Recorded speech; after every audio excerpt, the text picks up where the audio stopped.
Welcome to the Empowered Money Girl, where we break down the barriers to financial confidence, celebrate women's wins, and reveal the secrets to living boldly and well.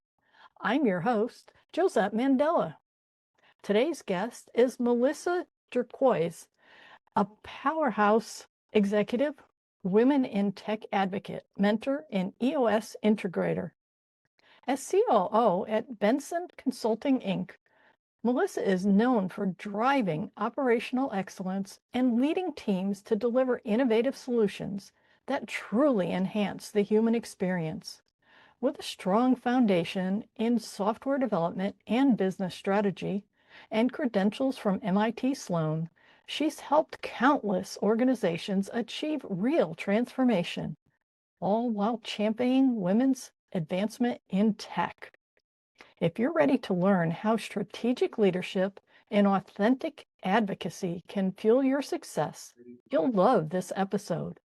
Please welcome the strategic, inspiring, and visionary Melissa Jurkoic. So, Melissa, can you take us back to the beginning? What was the path that you followed to get where we are today? Oh, well, definitely wasn't straight. It was quite bumpy, and definitely a bit of a zigzag all over the place. So yeah, I mean, my foundation, as you mentioned, is really in engineering, and my collegiate experience was around computer science, but again, like dovetailed into the advocacy for women. I was the only woman in a lot of my classes at that time, back then. So it was certainly a challenge, to be able to successfully acquire that degree, and definitely was not without its sort of odds, I would say, that I was up against to make that happen, both personally and educationally. But I certainly did, and I think I loved the idea of creativity as well as technology and how those two things came together. And as I progressed in my career, it became really obvious to me that the part that really excited me about creating with technology and programming was helping people. It was the people that were getting the value out of the things that I was creating, and it always made me really sad when we built. I mean, I'm dating myself here, but what we used to call like shelfware, when you actually had software that was in a box that sat on a shelf. But shelfware wasn't a good term, right? It had a super negative connotation around that you built something that no one's using. It literally is sitting on the shelf. And so, that was a frustrating experience for me as I evolved in my career in the early days, because I realized, oh, there's this potential that you're so excited about building something, and seeing it come to fruition. But that wasn't enough for me. Whereas some of my peers, it definitely was like that was where their satisfaction came from, was to see sort of the fruits of their labor and like the output of their work. For me, I always wanted the next step. I wanted to see people getting value from it. Like I was like, but who's using it? Like that's awesome. Like I'm so proud of, the code that I wrote and the experience that it created. And look at this app, or look at this, desktop application at the time. And but like, is someone using it?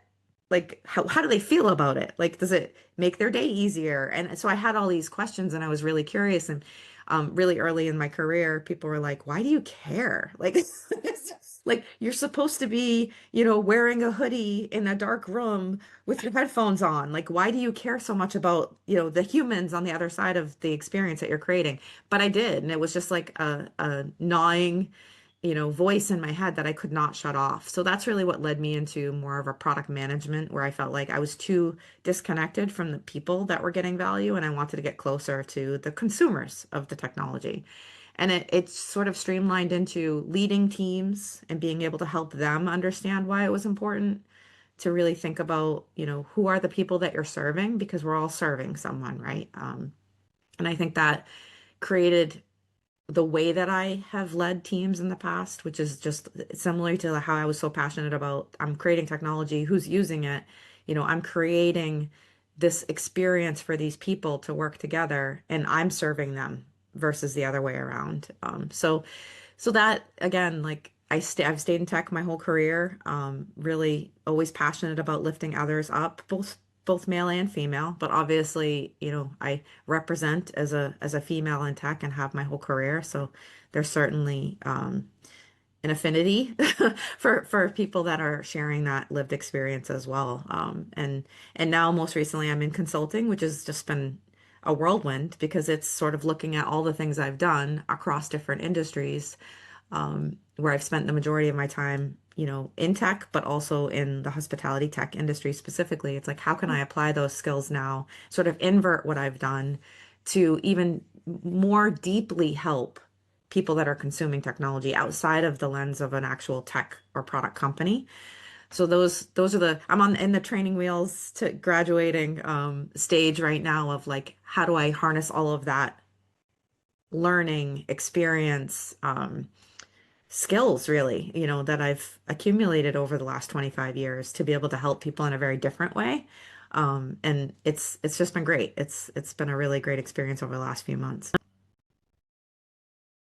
Yeah, that sounds amazing. And so when was there a defining moment when you decided that, yeah, I'm ready to lead. I don't want to just be the, Yeah. like you said, the hoodied guy in the corner doing that tech stuff. Yeah, yeah, yeah. It's a good question. It's actually a funny story. I had a very valued colleague who really, I would say he's sort of mentor, but also more importantly, sponsor to me throughout my career. And he was a man in a C-level role at a company. We had worked together, but I'd never reported directly to him. But he often sought my advice out, which I thought was really interesting. Because it's like, why do you care what I think? And so we built this really great rapport and in mutual respect over the course of, 15 to 17 years that we worked together. And when he was leaving and moving on to his next opportunity after all those years, we had coffee and he said, what advice do you have for me? And I said, surround yourself with people that will argue with you and challenge you. And he was like, well, that's what you always did for me. That's why I always came to you to ask you, because if I had a stupid idea, I knew no one was going to tell me but you. And so that was my advice I gave to him because I was like, you speak with confidence and you're bold. And sometimes I think it intimidates people and they won't challenge you. So make sure you surround yourself with people that will challenge you. And so I said, in return, what advice do you have for me, on your departure, which we still stay in touch to this day, by the way. He Cool. said, you need to manage people. So at this point in my career, I was against managing people. I was like, no, I'm like an independent soul. I'm all about my own growth. Like almost to the point where now looking back, I'm like, wow, how selfish, right? But like I just didn't realize that. And it was more of a, naiveness around Mm. when you're leading others, there's so much growth for you there. And I just didn't know. And he's like, I said, that's never been my thing. Like, I don't think that I want to do that. And he's like, but why? And I said, I don't want to be responsible for someone else's career path or future. It's like, I had kids at the time. It's like, I have kids. Like, I don't want to be responsible for someone else's. Like, I got my hands full with them. And he really challenged me. He said, you're limiting your own growth. He's like, if you want to level up, and I'm not saying you have to manage people to be a leader. He's like, those two things are not, you know, tied together necessarily. There's a lot of great leaders that aren't good people managers and don't manage people. And he said, but for you, knowing you and what I know, I think you're limiting your growth if you don't expand to be, what does it feel like to grow others? He said, you are so willing to mentor, but you don't realize that professionally, you could really apply that to your career and grow. And he was right. I've told him he was right. But that was really the turning point for me. He really challenged me. And so I thought long and hard about it. And so the next time, because I had opportunities and I had turned them all down internally, I was like, no, that's not what I want to do. And I was very clear with whoever my manager was. I had many over the years. I do not want to manage people. So as I grow, like figure it out. Find a place for me where I don't have a team under me because I don't want to manage people. I love working with people. I'm very collaborative. And, I never had a problem there. I just didn't want to manage someone else. So after that conversation, I was like, all right, I said to myself, maybe I won't search it out right now, but I'll be open to it if the opportunity comes to me. And it did not long after that discussion. And so I was like, okay. And so I started like managing like a very small team. It was like two people.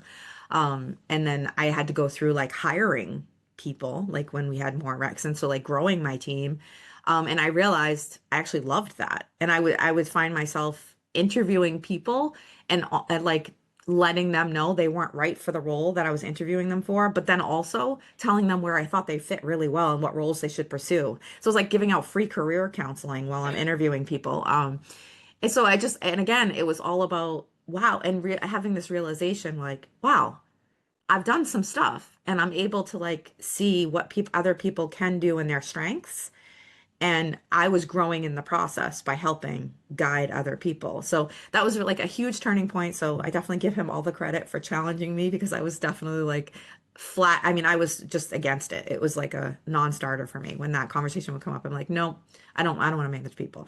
And then it ended up being like the most favorite part of my career. Even now, right? So like even now in consulting, I partner with Candace Benson at Benson Consulting, and we work really closely together. And as we onboard people onto our bench and we work with others, we talk about like our different strengths between her and I. And I'm like, I love leading and like working with teams. And so it's like one of those things where her and I are like, she's like, that's not something that I really love to do. I'm more of like the visionary, like forward facing. You like to like be the operational, like keeping everything on order and like growing and managing people. So like it's cool to like identify that part of yourself. And it's ironic, right? That now that's where I'm landing, where even her and I are having these conversations. She's like, oh yeah, you should definitely manage the team. And I'm like, that's interesting because there was a time in my life for a long period where I was like, I will never do that. So it's just so funny how I think, we do sometimes close ourselves off to what's Mhm. possible for us. And then we do, and to his credit, like again, we do limit our own growth without even realizing that's what we're doing. We think we're like so clear on what we want and don't want, but in fact, we're just not being very open-minded about what we could be doing and the value we have.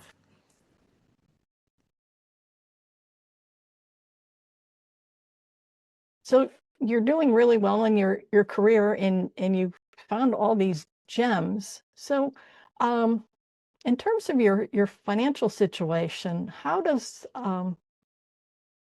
do you feel like you've reached financial independence, or what would that feel like to you if you actually did achieve it? Yeah, Is I think it's a tricky question, right? Like, how do we ever know, right? I think that for me, I'm always sometimes I wish that I could be like I always say like I'm the person that's if any it's Hamilton fans out there, that song You're Never Gonna Be Satisfied that she sings to him. Um and why can't you be satisfied? I sometimes feel that about myself, right? Like I sometimes am like, I wish I could just be the person that's really satisfied, like with where I am. But I'm not, right? I'm always again like wanting to kind of level up and go to the next thing. And I feel that way, even again thinking about like financial stability. It's like, well, what does that mean? And I think it's also changes in seasons of your life, right? It's like, what do you need at this particular season of your life? And I'm a big fan of thinking about the seasons of our life. Because quite frankly, nothing's permanent, right? Like, and Mhm. things that we don't have control over a lot of things, and finances are certainly part of that, right? Um, so like thinking about it in seasons and like where are you in this season of your life? And I'm very fortunate like to be in a place that for right now, yeah, like it feels good to have the freedom to be able to say, okay, I'm gonna move from, corporate and startup life to, consulting and really like take the time to invest in myself and see what I have to offer across industries and different disciplines. And you have to have some level of freedom to be able to do that. And so I think that, when I think of financial stability or what that picture looks like, it does sort of equate to like the freedom to be able to follow something, to sort of level up yourself or for some people, maybe it's take time off, right? I want to take like sabbatical. Sounds lovely. And like things like that.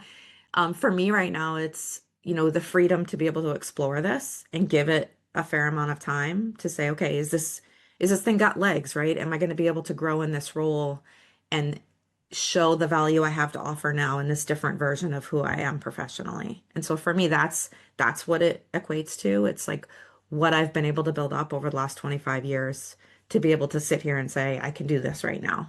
And again, that's the season that I'm in. So for that, I feel super fortunate because I know not everyone, has that case. But I would say, you know, um, I also value a lot of what it means to not be in that place, which I was early in my career. I was a single mom, and that wasn't always the case. It was a lot of struggling, like, and as they say, making ends meet and being able to get by. And so I look back and I'm like, wow, I've come a really long way, and with a lot of hard work, right? I think that Yeah.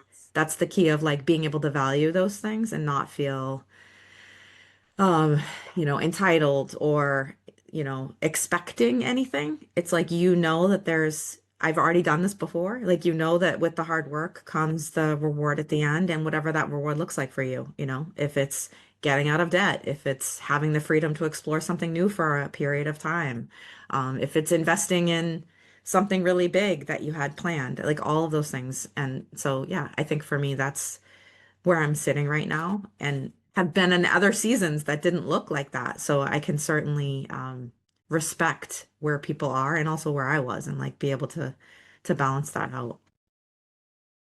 So it sounds like you have a really good relationship with money. Um, but you say there were seasons. So was there a season where your relationship with money was maybe a little more rocky? Oh yes. Oh yes. And I would say that, I'm still learning. I think that it's important to point out, like, there's even in different seasons, right? This is a different season for me, so I'm still learning. You know, my relationship with money wasn't really healthy growing up, right? And I think that's where, I'm learning a lot about your money story gets created. I think someone said recently, I was listening to a talk. I think it's like when you're like 8 or something, 7 or 8. Like, it's very early, and you think, how could like who's thinking about money when they're 7 or 8 years old, right? But it's really not about that. It's about the circumstance and what you saw as a Mhm. child, and like how you saw it being modeled.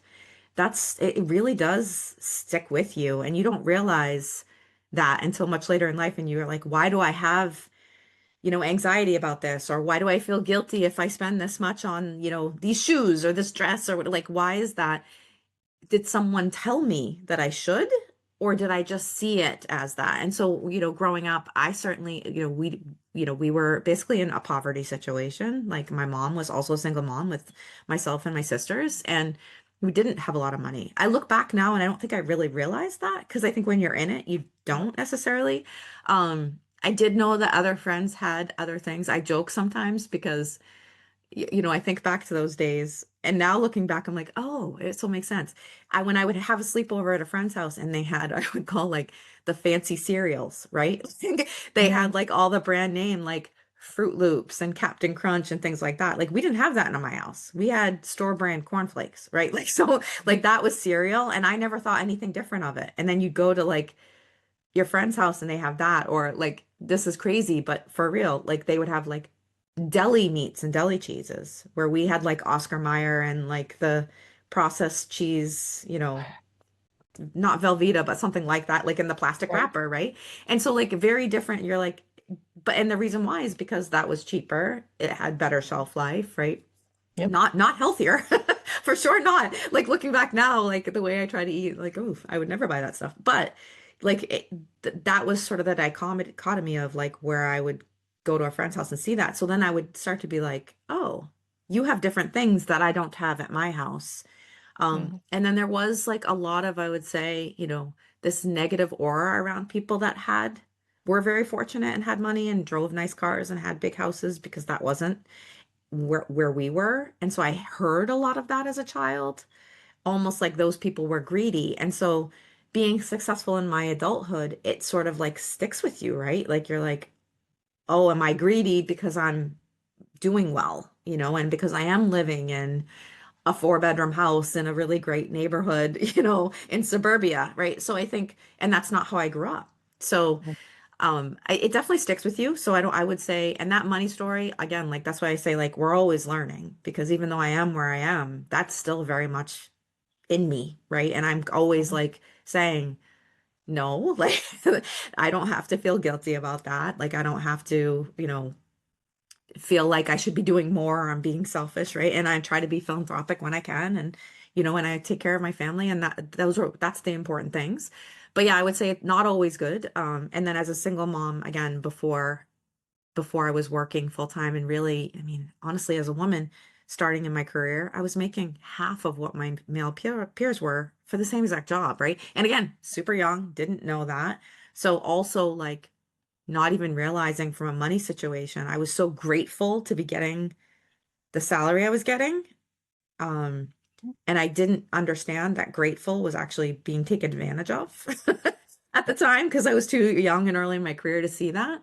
Um, and it was enough to get by because I was going from like zero to that. But then looking back, but it took a long time for me to build up, whereas others were already there. So that was a struggle. And I think I had maybe not even realizing had built up some resentment and anger around it, like over the course of the years, where it was like, why did I have to work so much harder than other people to make the money that I deserved in the beginning?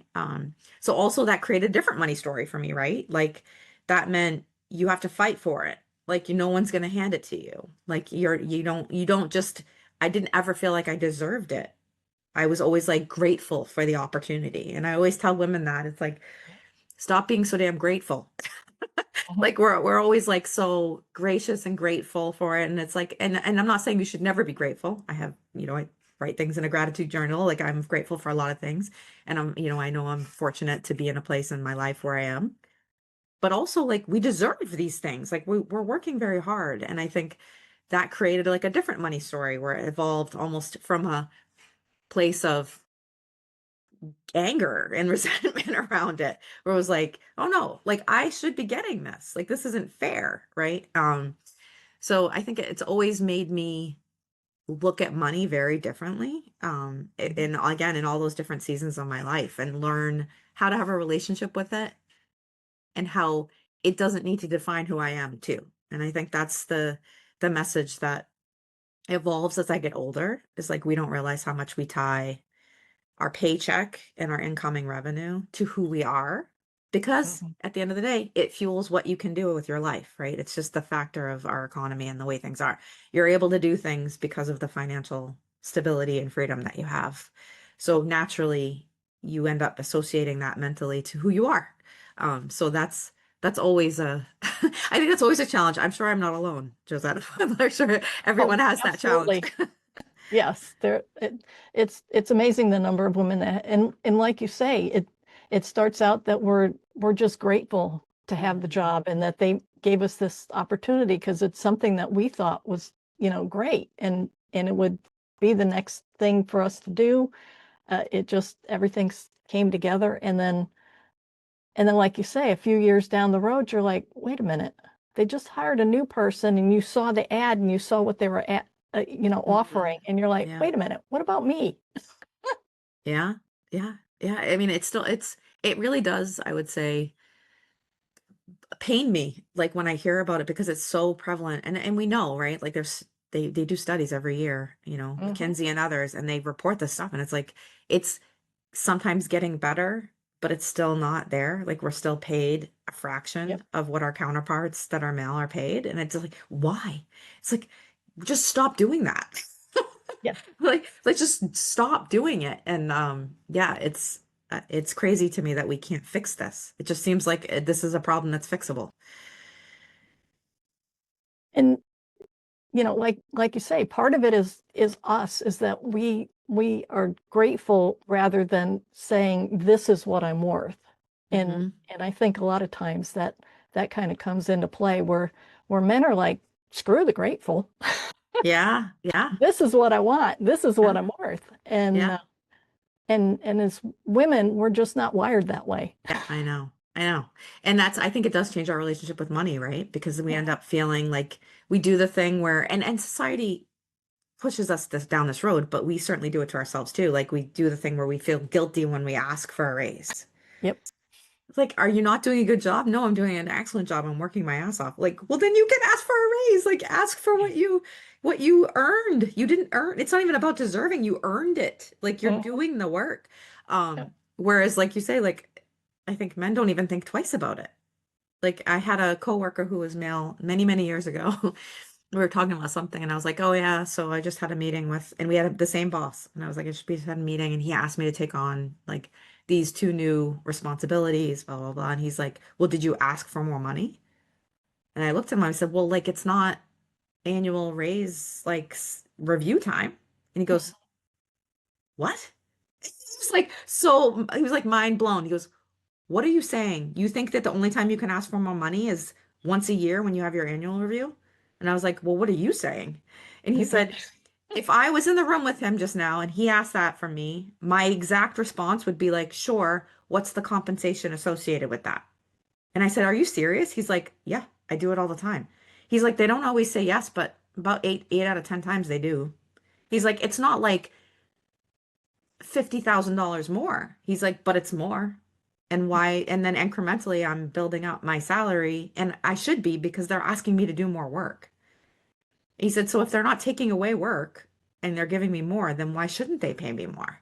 I'm giving them more value. And I was like, holy moly. Like I said, do you understand that like we don't think that way? And it was just it was a really honest conversation. And I was so grateful that he was like so transparent with me. And it wasn't like these are the secret tools that men have and we're not going to tell you. He was like, why wouldn't you ask? You have to ask. And it's that people always say, right? You don't ask, you don't get. Hmm. So if you're not going to ask, the answer is always no. So it may be no if you ask, but it 100% is no if you don't. So yeah, it was very eye-opening. I think for both of us, he did not realize that women didn't do that, and I didn't realize that that was just like a normal thing. Oh, you're asking me to do more work? What are you going to do to compensate me? Hmm. It was very eye-opening.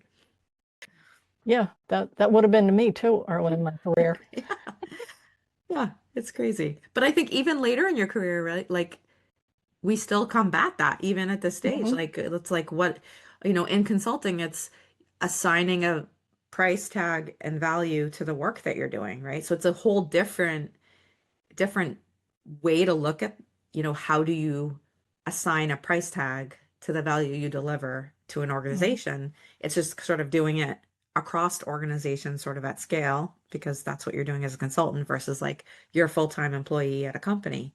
But it's the same scenario. You're like, I am a very valuable person that can give you really great insights and advice and help you, strategically. There's value there and you should pay for that value. And like being okay and comfortable having those conversations. And I think that's something that we as women struggle with all the time. So, do you have any advice for women who are just getting started on their career journey and getting their financial stuff together? I know that you were a single mom for a lot of that, Yeah. versus having maybe they have a partner. Yeah. So, there any thoughts you have on? Yeah. I think, well, one, try to understand before you even talk to people, like in your own self, in your own body, like what do you believe you're worth, right? Like, and be really, really comfortable with that. That was something I think early in my career I didn't think about. I never, it was if you gave me an offer, I would assume that was what I was worth because that's what you offered me. And I think you need to invert that. I think you need to have the number in your head before you even go into the conversation. So like before you have your first interview as you're embarking on this career, have an idea, right? Be like, I believe at this stage in my career, maybe you're fresh out of college or maybe you've done some internships or wherever you are, I believe this is the value that I bring to the table and be confident in that and be like these are and write it on a piece of paper, like write down like these are the things that I bring to the table. And that could be part of your lived experience. It's part of like clubs you ran in college or internships you did. And I don't care if you worked in retail or food service, there are transferable skills as you go into your professional journey. And I think that we also dismiss those things. Like there's things that you learn about customer service and relationship management when you're working behind the frozen yogurt counter. Like those are the lessons that we don't emphasize with people early in their career. And I've talked to so many women that have like had like an interesting trajectory and they've bounced around and they're like, I was a chambermaid and then I was a waitress and then I was a bank teller and now I just feel like that's a mess. Like, and now I just feel like a hot mess. What am I going to do? Like, who's going to want to hire me? And I'm like, all right, well, first of all, that will exude from you when you have a conversation with someone. So Mhm. my advice is always spend time getting that in order with yourself and use other people. Like find a mentor to help you piece together what are the skills so that when it's not just about what your resume looks like on paper, although that obviously is important, but it's also like the most important question that happens in an interview, and I know this from interviewing people, is the tell me about yourself. It's also, by the way, can be a paralyzing question for people if you're not prepared. Because you're like, wait, what do they want to know? Do they want me to read my resume to them? Do they want me to know what I'm most proud of? Do they want me to know where my weaknesses are? Do they want, like, Yeah. you just swirl, right? So I'm like, well, what's your story? And how does your story apply to that role? But if you don't know your story, you can't do the mind mapping. So, like, the first thing, you got to spend some time doing that work. And it's sometimes very difficult work, right? And it's also looking at yourself objectively, which is really hard, I think, for most people, but really for women, it's like, okay, I was a chambermaid and a waitress and a bank teller. What was the common thread, if anything, across all of those? Oh, attention to detail, customer service, relationship management, like these sorts of things. Like try to build your story. And then what did you love? Like, what were the things about each of those roles that you loved? What are the things that you didn't like? That will also help you gravitate towards what roles you should be applying to. And then knowing, like, okay, I think the key is what we do. This is, again, I speak from experience because this is definitely where I was, right? We look at how much money we feel like we need to make to sustain the life that we have today. That's what we interpret that as our value. Like, I want to make 150K a year. Why do I want to make 150K a year? Well, because of my expenses, like I've done all the budgeting, I have the spreadsheet, I feel super confident that I can live comfortably or at least like make ends meet with 150K, right? Well, but is that what you're worth? Maybe you're worth 200K. Mm. So I think that's the difference. And again, like definitely not where my head was at early in my career is like because I think at the end of the day, you can live on a lot less than what you're worth. And you adjust to the money you make, right? And then it goes the other way. So you're making 200K, guess what? Your lifestyle changes. Because now all of a sudden you can afford other things that you couldn't have afforded before. It's not like that 50K goes in the bank every year. Like it's Mm. you spend it. You enjoy your life and that's great. So I think it can go both ways. So I always say like think about the value and then when you know what you said, yeah, I was a single mom, so I didn't have the partner to balance that economics or have the opportunity. And I think that's a really great place. Now I'm not, right? And I am married. And I think that actually creates more opportunity for you because as a single parent, it's a lot of pressure and responsibility on one person, right? Like your Mm. income is it. Like you are it. So when you have a partner, I think it's a great thing and I recommend doing this. Again, like something that I had to learn myself because I was single for so long parenting is like lean into that and talk more about what does that picture look like together, like what's possible together. So know about your own worth and feel comfortable with that, not just what you need to live, because that is very different than what you're worth. And then come together and be like, okay, where do our finances come together and what are we looking to do? What are our goals together? And how can we support each other? Because there again, back to the seasons, there will be seasons when your partner won't be working or can't work or gets laid off or whatever, and you're going to carry the load, right? And then vice versa. Or they want to explore something new and go back to school, or you want to explore something new and go into consulting. Like so there's a balance there, and I think when you have a partner, you're able to like talk about those things and balance it. And that's really, really important. I just can't stress that enough because I think especially when you're single for a long time and doing it alone, you sort of get in that mentality Mm. and it's hard, it's ingrained, after so many years and growing up and watching my single mom too, right? It's ingrained. It's like, no, you have to figure it out. You just have to figure it out on your own, but you don't. Like that's a partner for a reason, right? Partner meaning you're partnering in all the things. Mhm. That is so helpful, and I'm sure that many women will start picking up a lot of the tips that you're laying down here. So, if you had one message to give women that are listening today about owning their own independence, what would it be? Ugh. have to boil it down to one. Um, I think it's gonna sound interesting because it won't be directly related to like financial aspect of our conversation, but I think it, you probably won't feel like you own your own independence until you sort of carved out your own space where you feel like, your passion has met your purpose. Because I feel like when you do and you find that special moment, um, and you feel like what you're doing in life is what you were meant to be doing, it's hard to explain, but things just sort of fall into place. And it doesn't and again, that can be seasonal too, right? Like where your passion and your purpose are, it's not like that's what you're meant to do for your whole life. I think like we go through, especially as women, we go through different phases in our life physically, and we enter phases. It's where I'm sitting right now, where all of a sudden we're like, wait, I feel all this change inside because my body is changing and we don't have a lot of control over it, right? Mhm. Um, I need to create change outside of me that balances the change I feel inside. I can't keep doing the same things, feeling like I woke up yesterday and I don't feel as the same person. And that's just a reality. Like Mhm. it's gonna happen to all of us.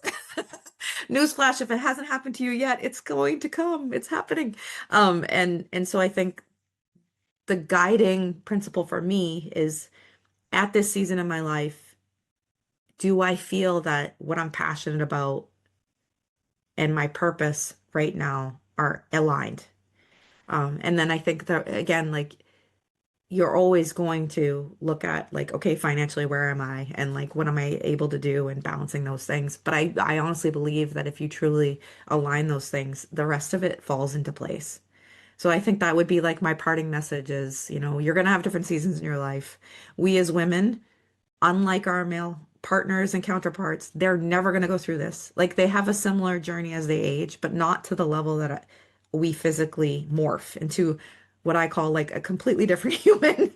Like we just wake up one day and we're like, a very good friend of mine texted me the other day and said, I feel like I'm like in Body Snatchers. For those of you that Yeah. remember Invasion of the Body Snatchers, very old movie. Like you just wake up one day, you're like, who is this? Whose body is this? And who is this person? And there's mental and physical impacts. And I think it's an opportunity for us to crystallize all the new things and really like spend some time to figure out how do we increase the rate of change outside us so it feels balanced. So we don't feel like, we're changing so much, but everything else outside of us is staying the same. Because I think that's where, for me at least, that's where I see a lot of like the disconnect. Like I need to shake things up outside because it's definitely happening on the inside right now. Well, thank you so much for joining us today. And a huge thank you to Melissa Jurkoic for sharing her wisdom and energy with us. Now, if you found value in this conversation, please subscribe, leave a review, and share the Empowered Money Girl with your friends. The more we spread these stories, the more women we can empower to live boldly, both financially and every part of their life. Until next time, keep thriving. And remember, your journey to empowerment starts with you.